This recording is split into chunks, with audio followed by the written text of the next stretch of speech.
로마서 1장 8절에서 15절.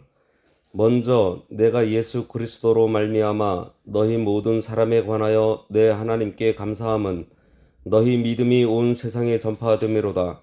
내가 그의 아들의 복음 안에서 내 심령으로 섬기는 하나님이 나의 증인이 되시거니와 항상 내 기도에 쉬지 않고 너희를 말하며 어떻게 하든지 이제 하나님의 뜻 안에서 너희에게로 나아갈 좋은 길 얻기를 구하노라. 내가 너희 보기를 간절히 원하는 것은 어떤 신령한 은사를 너희에게 나누어 주어 너희를 견고하게 하려 함이니 이는 곧 내가 너희 가운데서 너희와 나의 믿음으로 말미암아 피차 아니함을 얻으려 함이라. 형제들아, 내가 여러 번 너희에게 가고자 한 것을 너희가 모르기를 원하지 아니하노니 이는 너희 중에서도 다른 이방인 중에서와 같이 열매를 맺게 하려 함이로되 지금까지 길이 막혔도다. 헬라인이나 야만인이나 지혜 있는 자나 어리석은 자에게 다 내가 빚진 자라. 그러므로 나는 할 수 있는 대로 로마에 있는 너희에게도 복음 전하기를 원하노라. 오늘 말씀의 제목은 복음의 빚진 자입니다. 오늘 본문은 전에 살펴본 1절에서 7절까지의 인사말과 함께 로마서의 서론 부분으로 바울이 로마서를 쓰게 된 이유를 기록하고 있어요. 바울은 로마에 가기를 늘 원했습니다. 우리도 사명을 위해서 비록 정해져 있지는 않지만 앞으로 가고자 하는 그러한 사역지를 늘 생각하며 기도로 준비해야 할 것입니다. 바울은 그토록 열망했던 로마 교회 성도들을 만나서 말씀으로 교제하며 은사를 나눔으로 그들의 믿음을 견고하게 하고 피차 안위를 받으며 신령한 열매를 맺으려고 했습니다. 하지만 길이 막혀 가지 못함으로 이렇게 편지를 보내게 됨을 전하고 있어요. 바울은 몸으로 가지 못하게 되었으니 편지라도 보냄으로 전하고자 하였던 것입니다. 이렇듯 몸으로 직접 하지 못할 때에는 편지 아니면은 간접적인 방법을 사용해서 주의 일을 얼마든지 할 수가 있습니다. 그래서 요즘 많이 하는 문서 선교, 인터넷 선교, 하나님께서 우리들에게 주신 그러한 여건들을 우리들은 얼마든지 활용해서 우리가 사용을 하면 좋겠습니다. 8절에 보면 먼저 내가 예수 그리스도로 말미암아 너희 모든 사람에 관하여 내 하나님께 감사함은 너희 믿음이 온 세상에 전파됨이로다. 바울은 인사말에 이어서 로마 교회 성도들의 믿음이 온 세상에 전파되는 것을 제일 먼저 하나님께 감사했습니다. 로마서 16장 19절에 보면 바울이 로마서를 마무리하면서 이렇게 말해요. 너희의 순종함이 모든 사람에게 들리는지라. 그러므로 내가 너희로 말미암아 기뻐하노니 너희가 선한데 지혜롭고 악한데 미련하기를 원하노라. 로마는 그 당시 세계의 중심지였습니다. 우리가 잘 알듯이 세계의 모든 길은 로마를 통한다라는 말도 있었어요. 로마에 있는 성도들의 그 순종함이 여러 지방에 퍼져나갔어요. 로마의 성도들이 잘 순종한다는 소문을 들은 바울은 하나님께 제일 먼저 기뻐하며 감사했습니다. 순종은 곧 믿음이에요. 당시 로마는 세계의 중심지로 정치, 권력, 그리고 향락의 도시였고 기독교 핍박의 본거지였습니다. 바울 자신도 그리고 사도들도 그곳에 가지는 않았는데 그곳에 성도가 생기고 교회가 세워졌다라는 것은 하나님의 능력이 아니고서는 불가능한 일이었어요. 그러므로 바울이 그 역사를 보면서 더욱 큰 감사를 하게 된 것입니다. 사도들의 접촉, 어떠한 이적이나 기사도 없었고 자생적으로 교회가 생겨나서 온 세상에 이 복음이 전파되는 그러한 믿음을 또 이 로마 교인들이 좋은 소문을 냈다 그랬잖아요. 그러니 바울이 감사하지 않을 수가 없었던 것입니다. 바울은 한 번도 본 적이 없는 로마 교인들이었지만 그들의 좋은 소문을 듣고 진심으로 그들을 인정하고 하나님께 감사했습니다. 우리도 이러한 바울의 모습을 본받아야 돼요. 세계 어느 곳에 살면서 우리가 신앙생활을 하든지 그곳에서 믿음을 바로 쓰는 성도나 교회에 대해서 우리가 귀하게 알아주고 칭찬할 줄 알아야 합니다. 내가 속해 있는 교회, 내가 속한 교단, 또 우리나라 여기에서만이 아니라 타국이든지 다른 교단이든지 다른 어떠한 교회든지 그곳에서 성도가 신앙생활을 잘하는다 그러면은 우리는 그거 칭찬해 줄 줄 알아야 돼요. 다른 사람의 신앙이 잘 되는 것을 보고 감사할 수 있어야 됩니다. 이단이나 이단성이 있는 그 지도자들은 자기들에게만 와야 참 구원의 길이 있다라고 미혹을 하죠. 하지만 이타적인 정신으로 타인이 잘 되는 것을 내가 잘 되는 것처럼 느끼며 감사할 줄 아는 그러한 마음, 이게 우리 성도들에게 필요하다 싶습니다. 사도 바울은 성도들이 잘못했을 때도 또 자기 일처럼 가슴 아파했어요. 잘 될 때에도 자기 일처럼 기뻐하고, 이러한 것이 우리 성도들에게 필요한 것 같습니다. 로마 교회처럼 오늘날도 교회가 믿음의 소문이 나야 돼요. 선교하고 전도하고 봉사하고 교육하고 구제하는 어떤 것이든지 선한 일에 우리가 힘써야 하겠습니다. 그리고 이러한 선한 소문을 듣는 이들 또한 하나님께 감사해야 합니다. 특별히 복음이 잘 전파되어 나가는 소문이 나야 할 것 같아요. 데살로니가 교회도 모든 믿는 자의 본이 돼서 마게도니아와 아가야 지방에 퍼져나갔다 그랬습니다. 그리고 데살로니가 후서 1장 4절을 보면 믿음을 잘 쓰는 성도들에 대해서 지도자는 자랑한다고 했어요. 바울은 환난 중에도 데살로니가 교회의 인내와 믿음에 대해서 여러 교회에 자랑했다라고 얘기를 하고 있습니다. 로마에 있는 성도들의 믿음이 온 세상에 전파될 만큼 그들이 믿음을 잘 지키고 복음을 열심으로 전파했던 것이 틀림없었던 것 같아요. 9절에 보면 내가 그의 아들의 복음 안에서 내 심령으로 섬기는 하나님이 나의 증인이 되시거니와 항상 내 기도에 쉬지 않고 너희를 말하며, 그의 아들의 복음 안에서 내 심령으로 섬기는 하나님 그랬습니다. 그의 아들의 복음 안에서, 이것은 하나님의 아들 예수 그리스도 안에서라는 뜻이죠. 복음은 예수 그리스도의 십자가와 부활입니다. 원문에는 복음이라는 이 말과 심령이라는 말 앞에 n이라는 전치사를 두어서 두 단어가 연결되어서 하나님을 섬기는 구체적인 방법을 알려주고 있어요. 그것은 무엇인가 하면은 영적이어야 하며 그리스도의 복음인 말씀, 즉 진리에 근거하는 것이어야 한다는 것을 보여주고 있습니다. 따라서 이 구절은 수가성 여인과 대화하시던 예수님께서 하나님께 영과 진리로 예배할지니라 하신 그 말씀과 일맥상통하고 있다라고 볼 수 있어요. 하나님은 영이시니 영으로 섬겨야 되고 또 진리의 이 말씀대로 섬겨야 합니다. 하나님을 영으로 섬긴다는 것은 중생한 영이 성령을 힘입어 섬기는 것을 가리켜요. 그러니 믿음이 없으면 불가능한 것입니다. 성도가 믿음 없이 육신의 감정과 지식으로 또는 의식적으로 하나님을 섬기는 것은 산제사가 되지 못하고 하나님을 기쁘시게 할 수 없어요. 이사야 29장 13절에 이 백성이 입으로는 나를 가까이 하며 입술로는 나를 존경하나 그 마음은 내게서 멀리 떠났나니 그들이 나를 경외함은 사람의 계명으로 가르침을 받았을 뿐이라, 이렇게 얘기하고 있습니다. 오늘날 성도들도 이 심령으로 하나님을 섬기는 법을 배워 그 심령에 매임받아서 살아가는 신앙을 가져야 합니다. 따라서 본구절은 사도 바울이 부활하신 예수님을 다메섹 도상에서 만난 다음에 예수님의 제자들과 만나고 또 그들과의 교제를 통해 예수님의 말씀과 행적에 대한 그러한 얘기들을 많이 접했다라는 것을 알려주고 있어요. 사도 바울은 이러한 원리에 입각해서 어떠한 제재 또 어떠한 여건에 구애당하는 것 없이 항상 하나님을 섬기는 자세로 살았던 것입니다.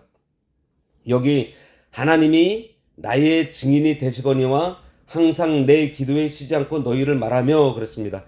하나님이 나의 증인이 된다는 말은 그의 생활과 말이 진실해서 모든 것을 다 아시는 하나님 앞에 인정받을 만하다는 거예요.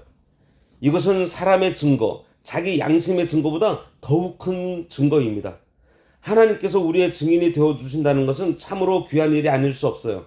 하나님께서 바울의 무엇에 대하여 증인이 되어주셨을까요? 그 로마 교인들을 위해서 항상 기도하는 것에 대해서입니다. 바울이 쉬지 않고 로마 교인들을 위해서 항상 기도한 것에 대해 하나님이 증인이시라는 거예요.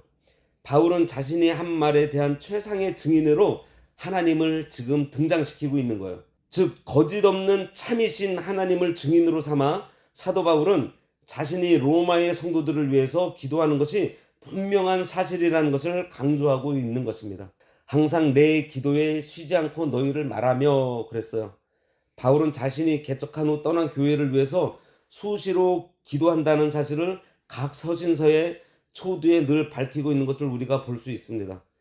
바울이 가보지도 않고 만나보지도 못한 로마 교회이지만 기도 때마다 빠짐없이 구했다는 것은 귀한 일이에요. 사도 바울은 로마 교회뿐 아니라 소아시아와 유럽 여러 교회들을 위해서도 늘 쉬지 않고 기도했었습니다. 쉬지 않고 기도했다는 것은 그냥 계속 쉬지 않고 기도만 하고 있었다라는 말이 아니고 기도할 때마다 중단하지 않고 늘 그들을 기억하면서 기도했다라는 거예요. 성도들은 서로의 신앙을 위해서 이렇게 쉬지 않고 기도하는 것이 마땅합니다.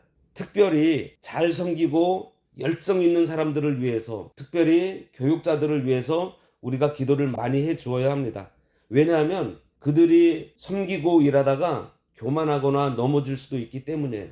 늘 겸손함으로 하나님의 도우심을 받으면서 살아가도록 기도해 주는 것이 좋습니다. 10절에 보면 어떻게 하든지 이제 하나님의 뜻 안에서 너희에게로 나아갈 좋은 길 얻기를 구하노라 그랬습니다.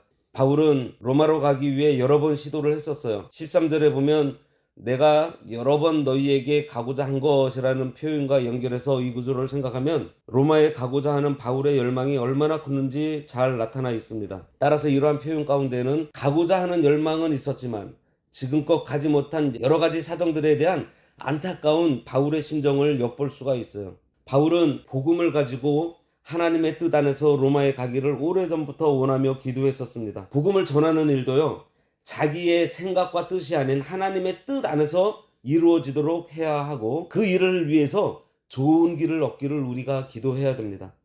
바울은 모든 것을 하나님의 뜻대로 인도를 받아서 하려고 힘썼어요. 바울은 하나님의 뜻이라면 모든 것을 다 버리고 아무리 위태한 곳이라도 갔었습니다. 하나님의 뜻이 아니면 아무리 좋은 것이라고 해도 거절해야 하고 하나님의 뜻이면 생명까지도 내놓고 순종해야 합니다. 이게 바울의 삶에서 이러한 것들이 나타나요. 11절과 12절에 보면 바울이 로마에 가고자 하는 목적이 여기 나와 있는데요. 내가 너희 보기를 간절히 원하는 것은 어떤 신령한 은사를 너희에게 나눠주어, 먼저는 신령한 은사를 나눠주려고 한 것입니다. 그 다음에 너희를 견고하게 하려고, 이는 곧 내가 너희 가운데서 너희와 나의 믿음으로 말미암아 피차 안위함을 얻으려 함이라. 은혜 안에서 피차 안위를 얻게 하려는 거였습니다. 먼저 바울의 이 신령한 은사를 나눠주려고 로마로 가려고 한 것에 대해서 보겠습니다. 바울이 로마에 가서 로마 교인들을 만나고자 한 것은 어떠한 인간적인 교제 아니면은 그곳에 있는 앞선 문명에 대한 탐구, 그런 것들을 누리기 위해서 간 것이 아니고 신령한 은사를 그들에게 나눠주어 그들의 믿음을 견고하게 하려는 것입니다.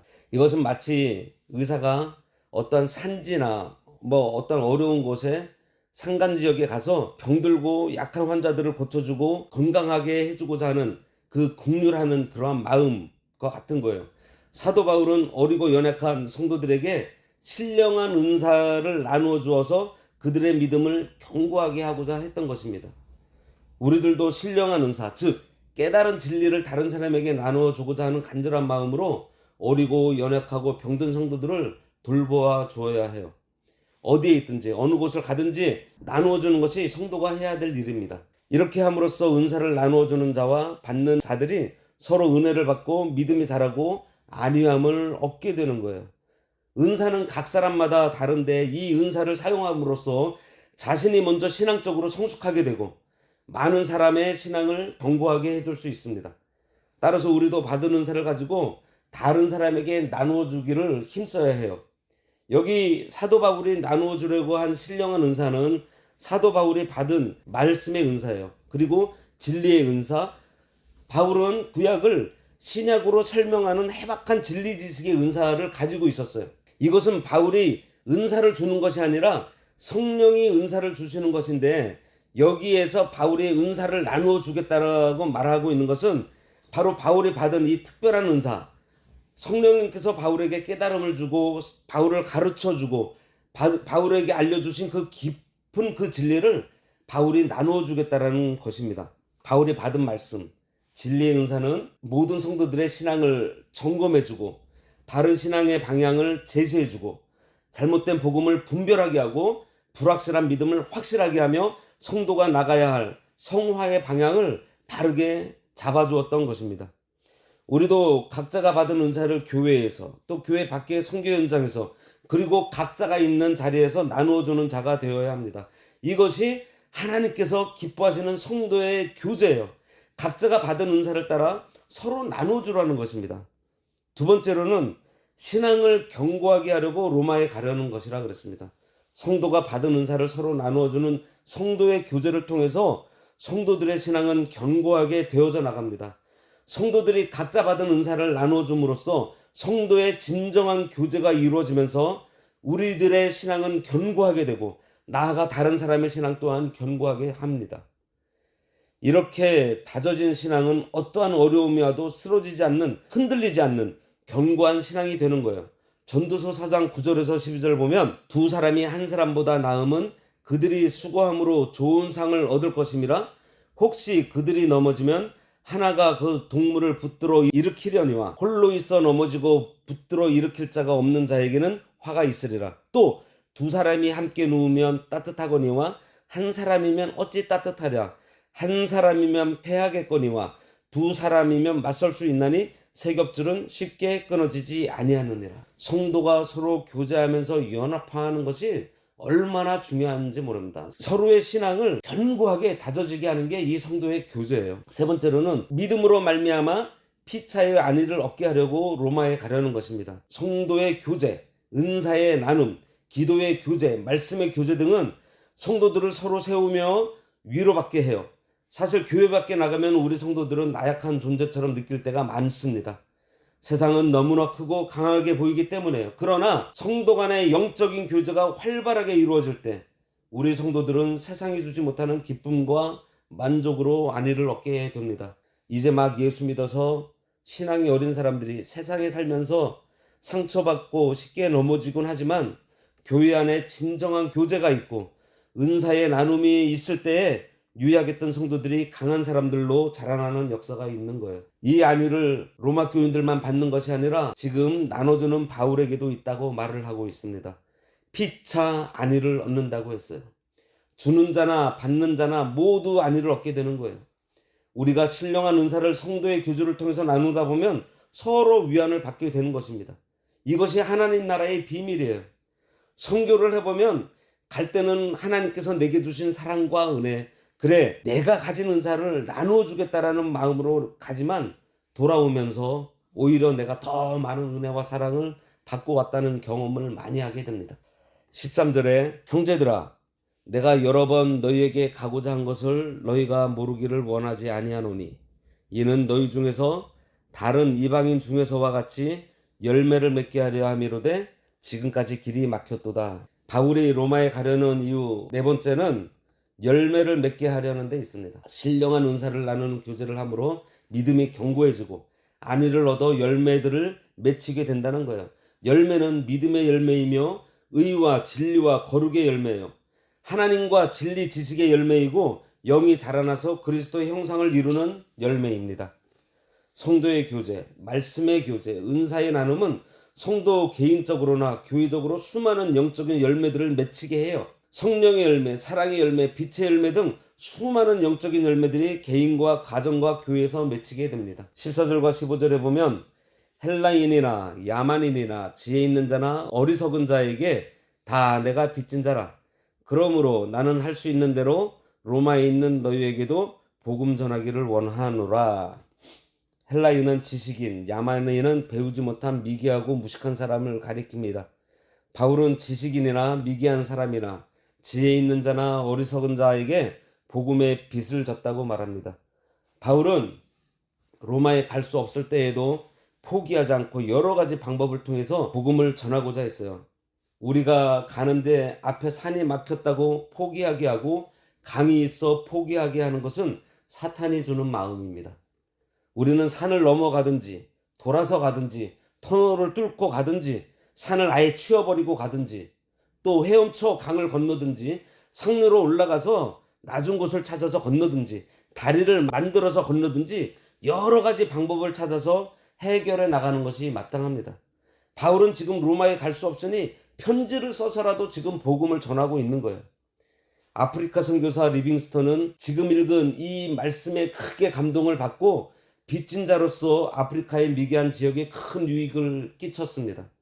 그는 영국 신학교에서도 설교 시험에 떨어질 만큼 자국어인 영어도 잘 못했지만 아프리카 선교사로 많은 유익을 남긴 사람이 되었던 거예요. 우리도 어떤 어려움이 있다고 하더라도 그것을 뚫고 나갈 수 있는 사람이 되어야 합니다. 오늘의 핵심입니다. 바울은 자신이 모든 사람에게 빚진 자라고 말하고 있어요. 앞에서 바울이 로마로 가고자 하는 이유 4가지를 말씀드렸는데요.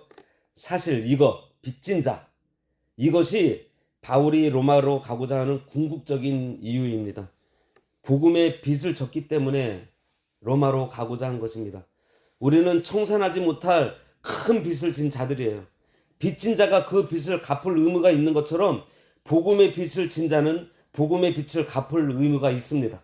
고린도전서 9장 16절에 내가 복음을 전할지라도 사랑할 것이 없으면 내가 부득불 할 이름이라. 만일 복음을 전하지 아니하면 내게 화가 있을 것이로다. 로마서 15장 27절에 보면 이방인들이 예루살렘 교회로부터 신령한 것을 받았으니 육신의 것으로 보답하는 것이 마땅하다고 했어요. 이것도 빚을 갚는 원리입니다. 잠언 22장 7절에 빚진 자는 체주의 종이 된다고 했어요. 우리가 모든 사람에게 복음의 빚을 갚고자 하는 심정으로 열심히 전도하는 자가 되어야 할 것입니다. 에스겔 3장 11절에는요. 듣든지 아니 듣든지 이 말씀을 전하라고 했어요. 복음을 받고도 전하지 않는 자는 빚을 갚지 않는 자이기 때문에 반드시 화가 있습니다. 그렇다고 우리가 화를 당하지 않으려고 복음을 전하라는 것이 아니에요. 복음의 빚을 졌다는 것은 하나님의 사랑과 은혜를 받은 것으로 우리는 받은 그 사랑과 그 은혜를, 즉 복음을 세상에 전하는 이것이 하나님께 빚을 갚는 것입니다. 우리는 우리가 받은 복음을 할 수 있는 대로 많은 사람들에게 나누어 줘야 해요. 그래서 바울은 할 수 있는 대로 로마에 있는 성도들에게 복음 전하기를 원했습니다. 비록 바울이 로마 교회를 개척하지는 않았지만 역시 그들도 이방인들로서 바울의 전도 대상이었어요. 그렇다고 해서 바울은 로마에 가서 다른 지역에서 전도하던 것과 같이 막 오래 거주하면서 체계적으로 사역할 계획은 없었습니다. 바울의 계획은 로마에 머물며 교제하고 그곳을 안디옥 교회처럼 선교 본부로 세워서 저 땅끝인 서바나로 갈 생각이었어요. 오늘 말씀은 여기까지고요. 다음 주에는 우리가 빚진 복음, 이 복음의 능력에 대해서 살펴보도록 하겠습니다. 바울이 값진 복음을 받아 항상 빚진 마음을 가진 것처럼 영혼을 사랑하는 빚진 마음이 우리들의 심령에 가득해서 열매 맺는 우리들이 되어야 하겠습니다. 기도하겠습니다. 하나님 아버지, 저희들 복음의 빚진 자로서 그 빚을 날마다 갚아나가도록 성령께서 능력 주시고 선하고 옳은 길로 인도해 주시기를 원하오며 예수님의 이름으로 기도드리옵나이다. 아멘.